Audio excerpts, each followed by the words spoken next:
Guys, check it out. It's John Spindler. This is first little free thing that I'm going to do for EtherVets. I'm studying for CCIE route switch right now, just for y'all's information. Right now I'm currently working as a network engineer for the White House. I have my CCNP route switch. I do a lot of stuff with cloud and a lot of stuff with SD-WAN, a lot of stuff with mobile communications and stuff. I've been studying for my CCIE for a couple years now, and I am trying to wrap this thing up this year.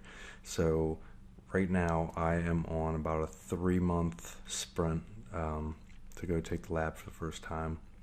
I've already passed the written, and I am going down the blueprint and just trying to knock out every single topic and really hit things head on. And whatever I'm afraid of, I'm trying to get it out in the open. So like you guys can see here, this is a basic lab that I set up to show all the FHRPs on the blueprint, and get familiar with some of the basic config, and once I get everything set up, move on to bigger and brighter configurations. So all these guys load up. Thank you guys for watching, and I'm going to speed things up a little bit so that you guys don't have to watch this entire draining process. But as you guys can see on the screen, my plan was to have 3 separate gateways and then use them in 3 separate instances by leveraging sub-interfaces and different VLANs.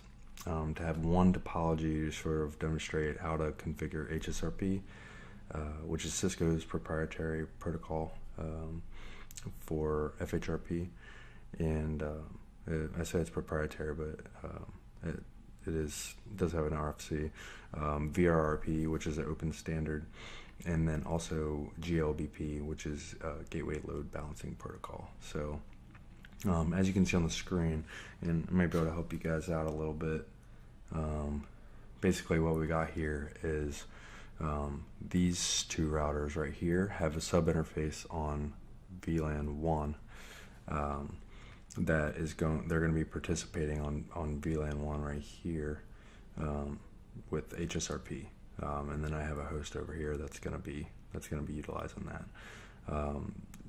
These 2 routers over here have a sub interface in VLAN 2, and they are going to be communicating over VLAN 2 over those switch ports to send their hellos back and forth and do their negotiation of who's the active gateway. And then all 3, this kind of looks like a mean face. All 3 of them have a sub interface in VLAN 3, and they are going to be communicating across all. Oh, wow, it really looks like an alien now. I didn't mean to do that, guys. But they're going to be communicating across all 3 of those ports on VLAN 3, and we're going to see an AVG get elected, and we're going to change the load balancing method, and we're going to do some fun stuff with GLBP. I forgot to tell you that this second host over here, guys, is coming in. It's going to be coming in on VLAN 2, and that's going to be, utilizing these 2 guys with the FHRP gateway, and then this guy right here is going to be a part of the GLBP topology or segment or whatever you want to call it. So now that we've drawn this alien with 3, what does it look like? Little tentacles, right? Take over the world. Let me get out of here and let's start configuring. So I'm going to first start off with a switch. I like to start off with layer 2. Just get everything squared away on that. I'll make sure this guy's in the screen. You guys see that switch? Okay, cool. So looks like Ethernet 1, 2, and 3. We're going to need to go ahead and make those trunks to support those 3 VLANs. We're going to have to create the VLANs. Let's go ahead and give this guy a host name so we know where we're at. We'll call it LAN switch. Sounds good. LAN talk. Let's go ahead and create the VLANs.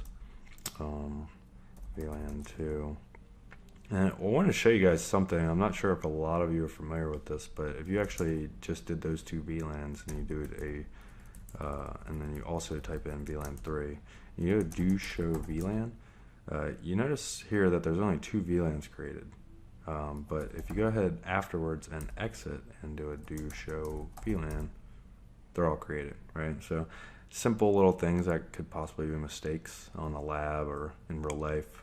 Got to make sure you exit out of that VLAN configuration mode in order for it to be put into the database.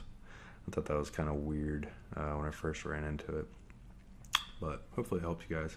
We're going to make all of the switches, the switch virtual interfaces for each VLAN. We're going to make those .100 on the corresponding subnets, and we are going to make the switch a DHCP server to give the VPCs their IPs and their gateways. So let's go ahead and do that. So interface VLAN 1, IP head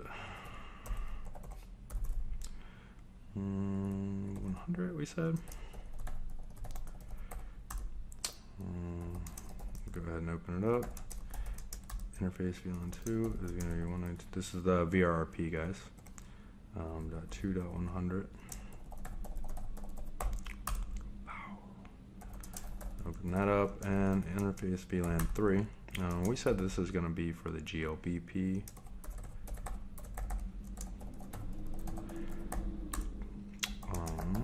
And that is it. So guys, I highly recommend this as soon as you create all your SBIs.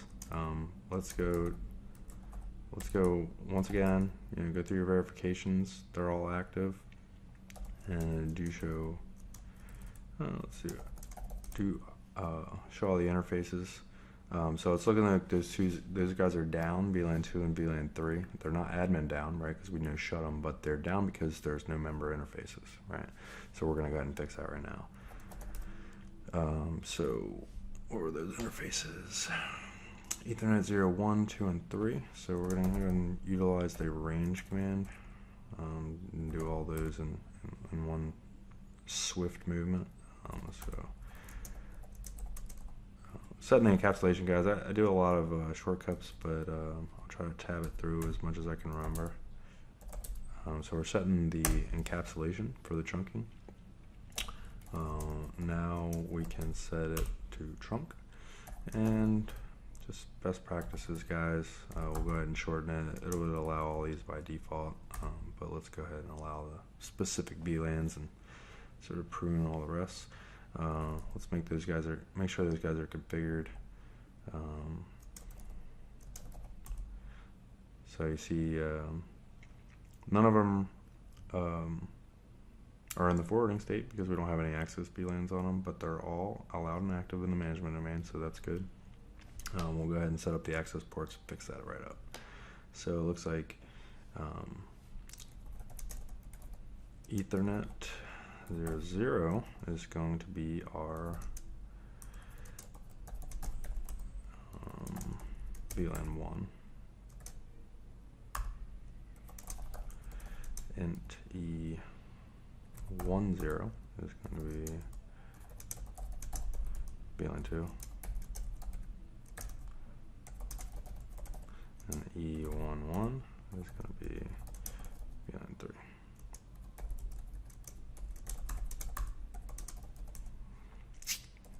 Now let's go check out them trunks again and make sure they're all in the forwarding state. So now you guys can see after you assign some actually ports to them, some actual ports to them, you can see they're all active in forwarding and everything's going great. Let's do it one more time. Let's make sure those interfaces are actually up, and you guys can see here they're up. Cool beans. The last thing we said we were going to do was set up some DHCP pools for each of the subnets. I'll go ahead and quickly do that. And for now, I guess we can just set them up as the corresponding FHRP for the names. We're going to set the default router to the virtual IP for that corresponding segment of the topology. And we're going to set the network to the subnet. So it's going to be a /24, right? And we'll go ahead and exit. And we will set up another pool called VRP. And the default router for that one is going to be 192.168.2.1, and the network is going to be 192.168.2.0/24. Easy peasy, guys. And last but not least is going to be GLBP, and the default router for that is going to be 10.10.10.1, I believe, right? Let's see. 10.10.10.1. Yeah, that's what we said it was going to be, guys. So that's what it's going to be.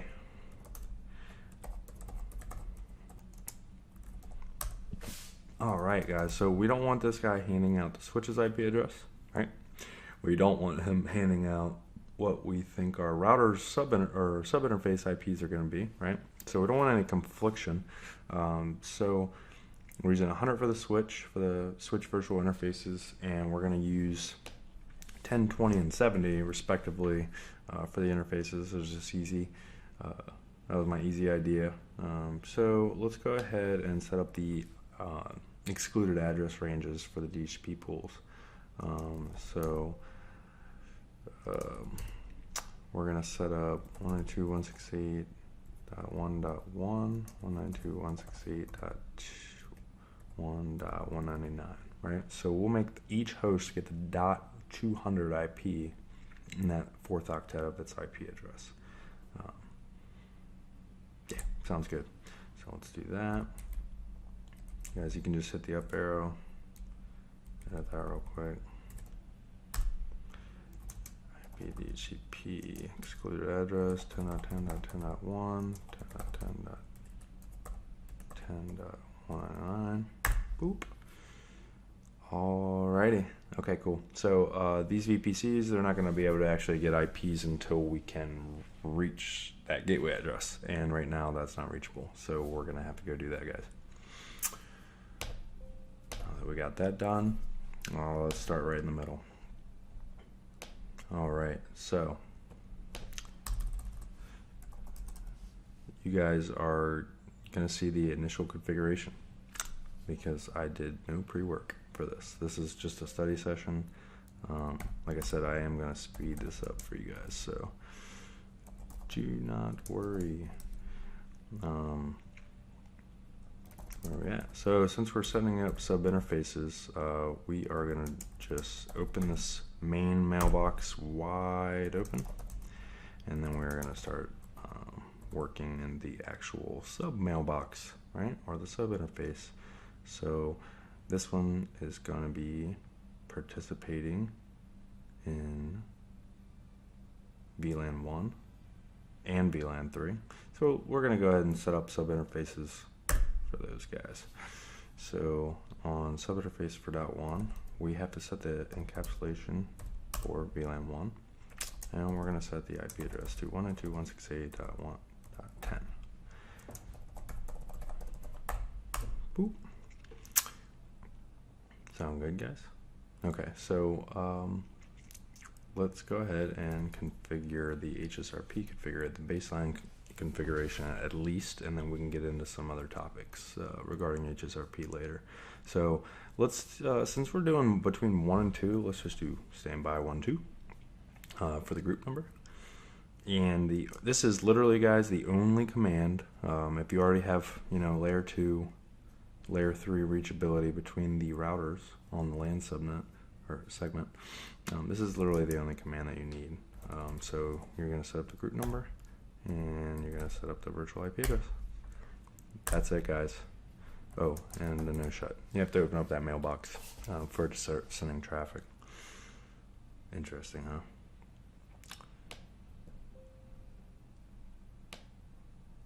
Yes, let's close that. Okay, so let's go over here. Router 2. And we are also going to set this bad boy up for HSRP.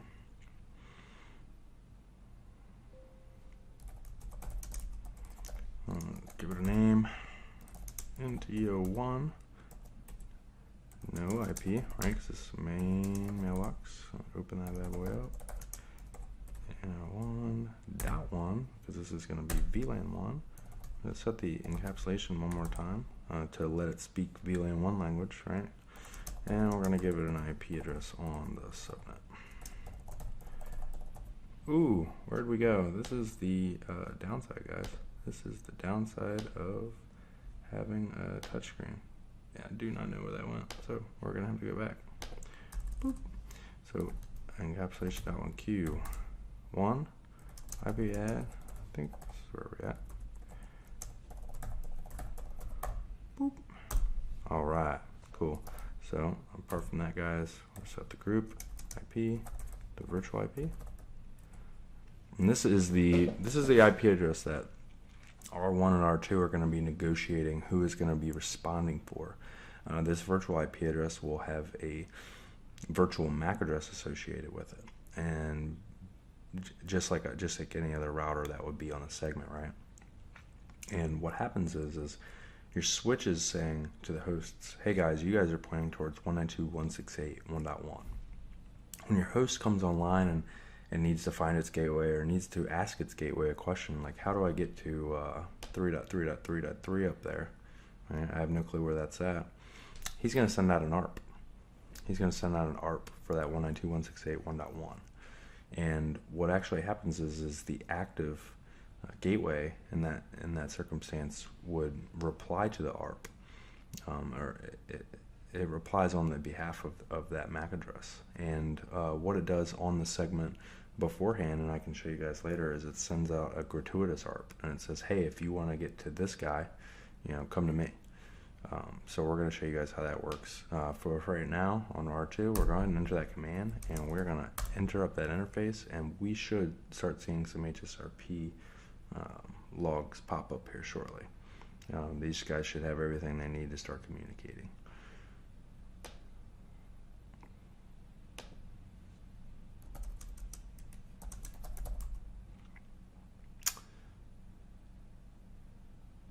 Here we go. So it's changing from speak to standby. The active router is 1.10. So guys, what I did here, you see I abbreviated, but I did a do because you're in configuration mode, you have to do that. And then show standby.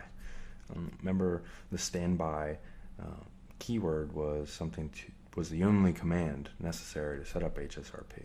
Standby, right? That's the key word. So it's also the keyword when you want to do a verification command. Show standby. It's probably the only verification command that you're actually going to need to look at. I mean, look at everything that it tells you, right? So let's go ahead and do it again with the active stuff. The state of the local router is standby. It tells you the last state change, how many have happened, the virtual IP address that it's negotiating who's going to answer for. It gives you the MAC address, as you can see here. The hello timers and hold time. Preemption is disabled. We can get into preemption. Basically, preemption is a setting that allows routers to automatically take over as the active gateway in an event that the priority changes or is decremented based off something that you're tracking, like enhanced object tracking. We get into that in another video. And it's telling you who the active router is and their priority and then your priority. So it's a pretty cool command. But right now it's saying the active router is 10 and the standby router is local.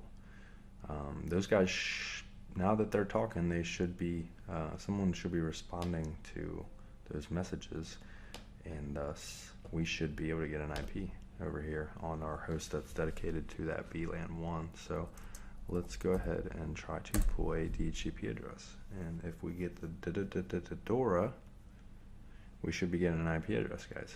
So that's cool. That means the virtual IP is reachable. So let's go ahead and ping it. And we have success. Now, guys, according to this doesn't really tell you much, right? This tells you that someone is responding, but it doesn't really tell you much. So in order to really verify the data plane, what I was going to do is set up these three routers to sort of, maybe I can illustrate it a little better for you guys. with my pen here. So what I planned on doing for you guys was reaching a gateway is awesome, but reaching a router beyond that and showing you which of these routers is actually doing the forwarding. That's the key, right? So you guys can show how the data plane remains unaffected between the gateway switches, and the traffic will still pass. So what I'm going to do is I'm going to set up all of these guys, and we're going to set them up in EIGRP 1, 2, 3. Easy as 1, 2, 3. We're going to set up those interfaces on the 1, 2, 3 ... something subnet. We are going to advertise all of those links, including the 333 and the connected sub interfaces, into EIGRP.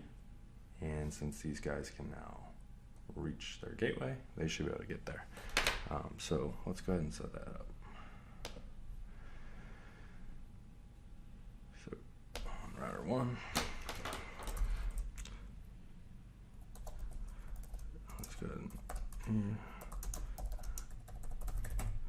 1, no shut, exit.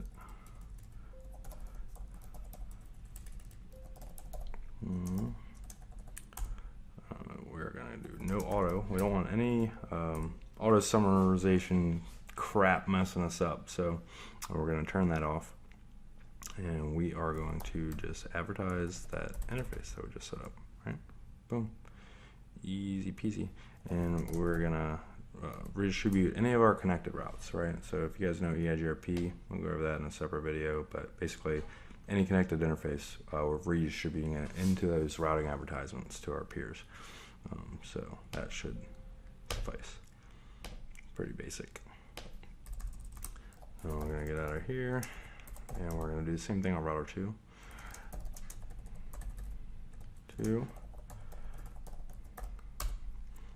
And open that guy up. And we're going to do no auto net 1, 2, 3, 2. Red con redistributed connected shortened, right? We're already seeing an adjacency, so it looks like that is working. Now R3 we still have to set up, so please bear with me. This shouldn't take too long. Trying to make things really basic. I'm not trying to get into the weeds on a whole bunch of crazy configs. I really just want to make topologies that you guys can copy at home, but also for myself, just, you know, making it super repeatable. If I do have to set it up in another environment quickly, it doesn't take me too much time.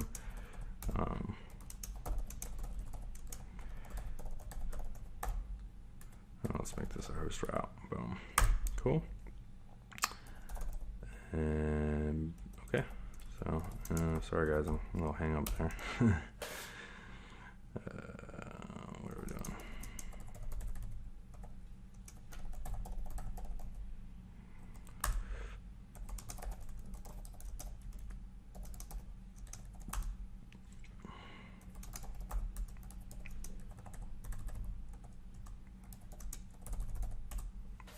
All right, so we have advertised everything there, so those guys are good.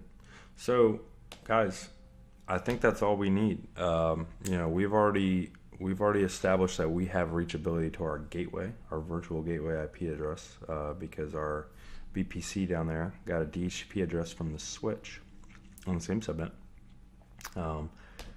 which we did verify.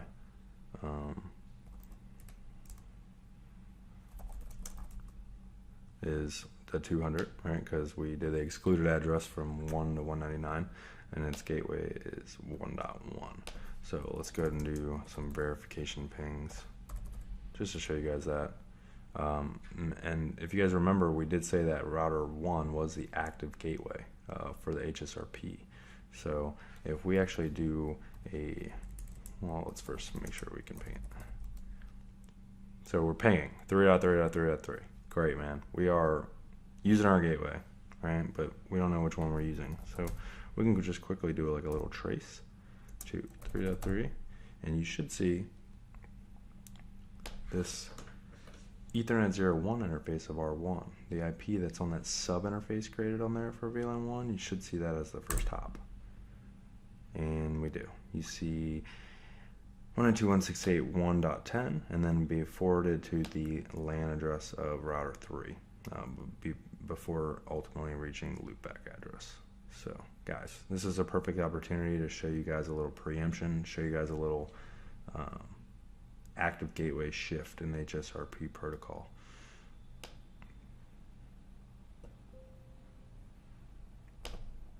So what I want to do here though first, so I can show you guys afterwards, is we're going to set up a little, actually, yeah, before we take over,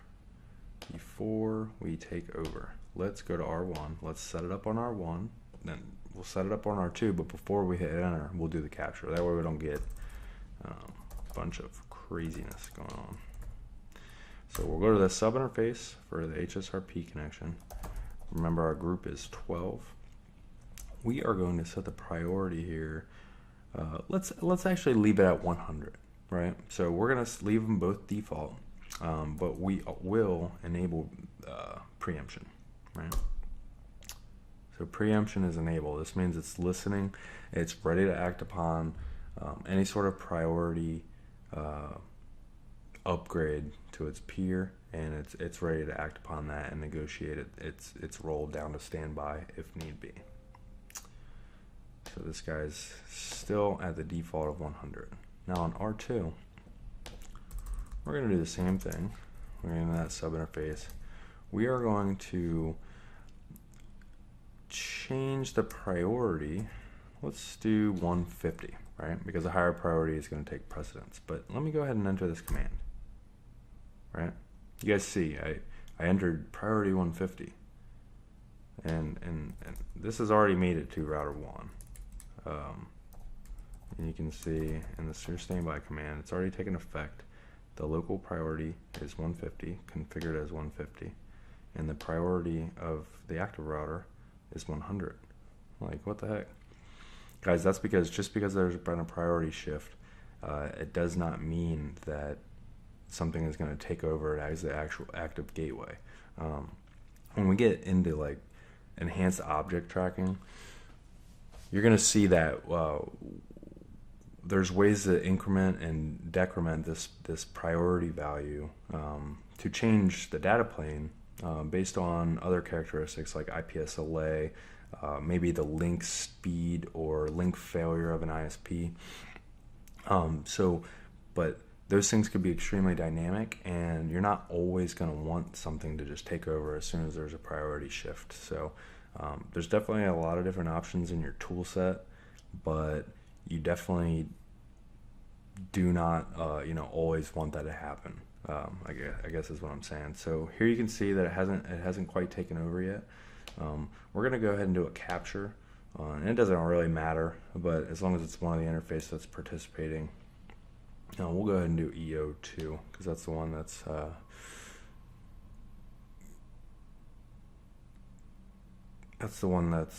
facing R2. So this guy should start up here shortly, and it looks like we're already seeing some traffic, so that's good.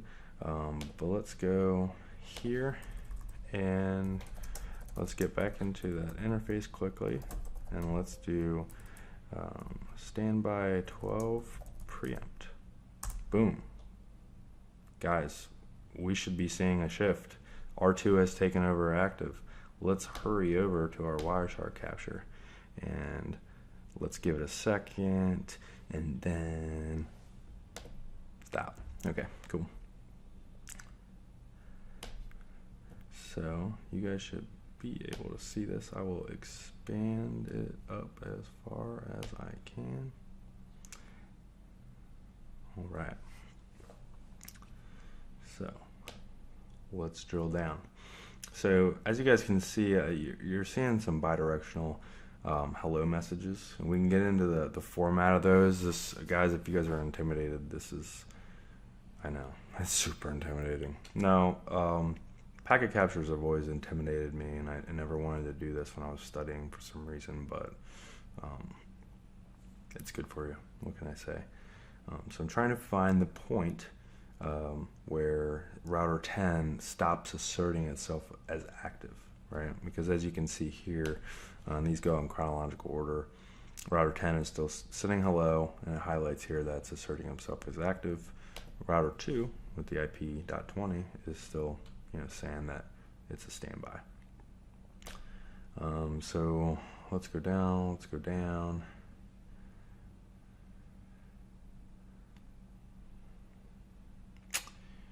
Where is it? 110 is still active. Okay, boom. Here we go. So you guys see hello from 120 states standby, right? And let's drill down into here. So it's sourcing from .20 to the all routers multicast. It's using UDP, source port and destination port 1985 is what's used for the multicast for HSRP. And then if you drill down into the actual HSRP payload, it tells you things like the virtual IP address, the priority. So this is coming from router 2. And the funny thing is that you can see that no state change has happened yet. Router 10 actually replies, or not so much replies, but sends this next hello, and he's still saying I'm active. So I don't care whether you're telling me that you are 150 or not. And actually, you can see up here, this higher packet, he'd already told him that he's a priority 150. And router 10 goes, okay, I'm priority 100, and I'm still active. And then this guy up here goes, router 2 again. He's like, hey, I'm responding for 1-1. My priority is 150. I'm standby. Router 10 again. Yep. I'm priority 100, but I'm still active. And then router 2 responds back, and this time it's a different type of packet. It's an advertisement, and the state is active, if you can look over here. And he changes his advertisement state. That's nice. So he changes his advertisement state. He sends the follow-up message that goes along with that, and he says, I am priority 150. And this is basically telling router 10, like, hey, you need to listen to me. I'm advertising myself as active, and I am priority 150. So he sends this, it looks like a couple times he sends it. But the really funny part is that this boldness of router 2 didn't happen until we configured preemption, where it was like, if you find out that you are a higher priority, the lack of preemption is like, I might be better. I might be a better route. I might be a better gateway, but I'm not really going to say anything. When you configure preemption, it's basically like giving him all the confidence he needs to be like, that's it. I'm taking over. I'm priority 150. It's time to take a stand. And as soon as he does that, he sends out these broadcasts, which are, it's called a gratuitous ARP. He sends it out onto the segment, and it's basically broadcasting to everyone, and he's saying the sender IP address. It's on behalf of the virtual IP, and the funny part is that he's sending it out from. And let me make sure that you guys can actually see this. He's sending it out from the virtual Mac. Is basically what I want you guys to see, but you guys can see that right here. But so basically, just on his behalf, he's saying, "Hey, look, this is coming from my IP, or this is my ARP from me, but on behalf of that virtual Mac and that IP, and that's going to repopulate everyone's table, and that's sort of how the whole entire mechanism of taking over for the virtual IP occurs." So here you see another follow-on hello, and he's still priority 100. This is from router 10. But before that, he had resent an advertisement, and this is sort of him admitting, he's like, all right, he's like, you're 150, okay, that type of thing. That's at least how I envision it. But you see down here, they go back and forth. They're speaking. There's a broadcast that goes out. He wait, what? Oh, yeah. So they start going back and forth a little bit, and then they sort of negotiate, like, hey, I'm router 10, I'm standby. Hey, I'm router 20, I'm active. That type of thing. So now that router 20 has taken over, let's get out of here. Router 20, router 2. Let's go do that same trace that was going through that interface on R1. So keep doing tab in a non-Cisco interface. So here you guys can see it's going through 20. Pretty cool. So we've changed that. Guys, I'm going to go ahead and wrap up the HSRP portion, and then I will definitely finish FHRP in the next segment, though. But there's going to be a little transition, so stand by.